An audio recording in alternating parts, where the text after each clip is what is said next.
85% of Greenland is covered in ice, putting this vast territory on the front line of melting Arctic ice in a region that is warming twice as fast as the rest of the planet. From this remote airfield, NASA scientists are taking to the skies to gather data to better understand a little studied aspect of how oceans interact with glaciers and contribute to melting them. Well, of course, the planet is heating up because of human-caused climate change, and Greenland is feeling the impact in a big way. Now, a lot of people think of the ice here as melting from the air warming, sort of like an ice cube under a hairdryer. But in fact, the oceans are also eating away at the ice's edges. That's because the glaciers flow right into the ocean, and they can feel the warming water and are retreating because of it. Oceans Melting Greenland, or OMG, has been flying these missions since 2015.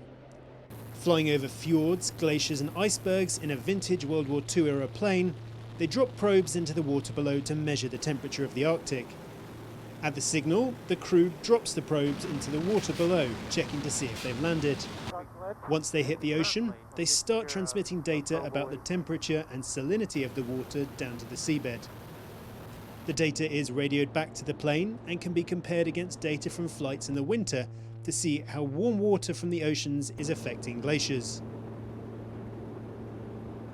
The major open question, how ocean temperature variations will affect the Greenland ice sheet in the future.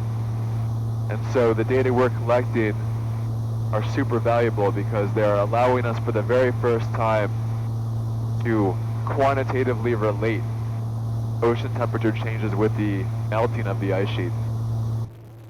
But in remote eastern Greenland, with limited communications and transport, even keeping the mission in the air is a challenge.